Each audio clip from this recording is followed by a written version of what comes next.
Good afternoon, everyone. In today's video, we are once again looking at our next big storm that's going to bring multiple days of severe weather across the central and southern United States. Here's today's severe weather outlook, and as you can see, there's not much going on today. We have a marginal risk over there in Texas and New Mexico, and also another marginal risk down there in southeastern Florida, where we could see some potential isolated storms throughout today, but nothing serious. The main threats are mainly damaging winds and hail, but again, nothing concerning for today. Now, as we head tomorrow, we have another marginal risk here in place for portions of Nebraska, Iowa, Minnesota, South Dakota, and Kansas. Even another one down there that did shifted a little bit eastward into Oklahoma and Texas. Once again, no tornado threat for tomorrow so far. We have a threat for damaging winds and hail. Again, mainly isolated storms expected for tomorrow.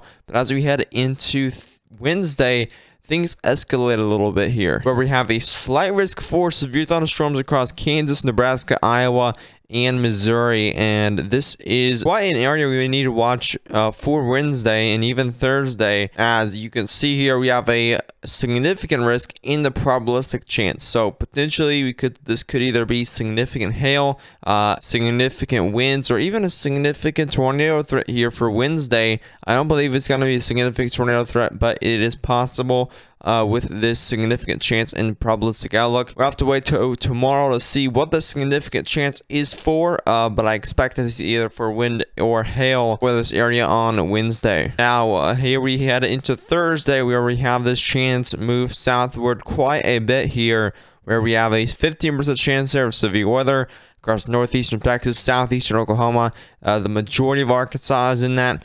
Northwestern Louisiana and southern Missouri is in a 15% chance here for severe thunderstorms on Thursday, and this moves even a little more southward for Friday, where we have another 15% chance there of severe thunderstorms across Louisiana, Mississippi, Arkansas, and Texas. Here we are looking at the latest GFS model. This is the 12Z run out from this morning.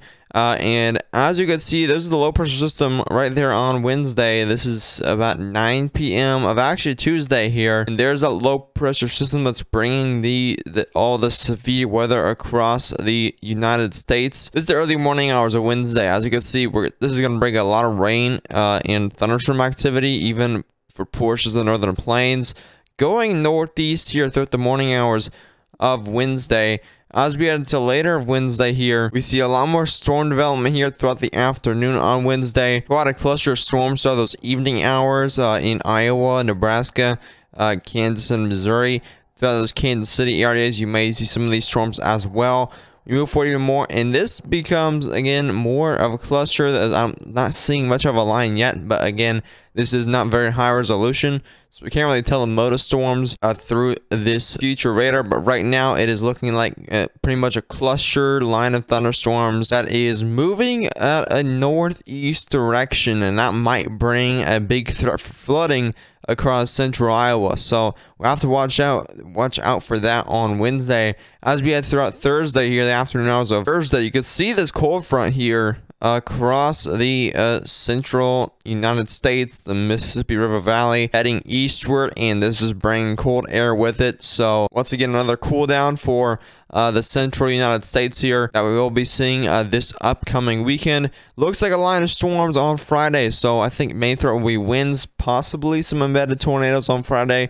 It could be the possibility. This will actually be Thursday heading into Friday, so that's why that southern risk is in place for that damaging wind threat for the overnight hours of Friday. But it looks like we also get another threat here, and that's for the southernmost risk here for Friday, where this looks like the most intense of the storms of this multi-day severe weather threat, where definitely already some very intense storms showing up on the future reflectivity, and those will be heading eastward into Mississippi, where we are still seeing some very intense storms here across the late evening hours on Friday heading into Saturday. Eventually those will weaken up throughout the early morning hours of Saturday. We're going to see a lot of rain still lingering over the areas, maybe even another severe potential throughout the afternoon hours of Saturday, where we might see some more storms once again pop up across the southeastern United States. a lot of rain across the eastern coastline, as you can see there, throughout the Sunday morning hours. And here we're looking at surface-based CAPE values. This stands for convective available potential energy. This is the energy that thunderstorms take up to begin development. And as you can see, right here is the low pressure system, which means we have a warm front that's lifting north here, which will bring a lot of that energy northward. This is going to be the afternoon hours of Wednesday, so this is not very far. That's where we have that severe threat for this area right here. And we do have a triple point, and a triple point is where the low pressure system, cold front, and warm front meet, where sometimes we have a pretty decent tornado threat in that area. So as we look at shear values here, as we look at a quick sounding here, you can see here at the SQT, you can see that this is pretty much the CAPE. This is the CAPE. Let me change the color here, but this line right here is the energy. So that means that the red line there is the air temperature. So this is the air temperature, which is 75 degrees. Here's the dew point, which is in the green. And when you see the air temperature crossing over into the CAPE, that means we do have quite a bit of cap. And you can see this number right down here. You can't really see it, but it says sin H. That is the cap. And we have negative 97, which is quite a bit of cap. So these storms will also have a lot of cap, and near the triple point we will have some cap. So I think that main threat will be mainly northeast of this triple point, which kind of diminishes that tornado threat. I don't think there will be anything concerning for late Wednesday, but we will have also quite a bit of helicity that we need to watch throughout these storms as well. I think one of those main threats for Wednesday is going to be large hail and damaging winds, and especially throughout those early afternoon hours when those storms are first developing. Definitely very large hail could be a possibility for Wednesday.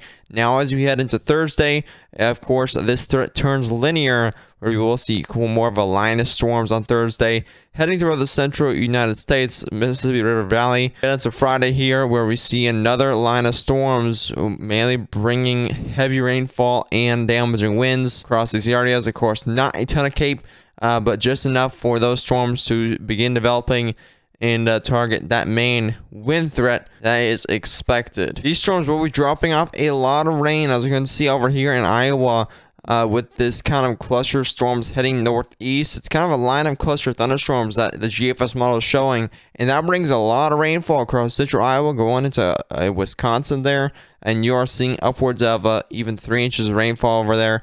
That's enough to flood roadways, creeks, and streams. Could see quite a bit of a rise in water, which may lead to some minor flooding. Of course, it's not going to be anything major, but definitely quite a bit of rainfall across central Iowa.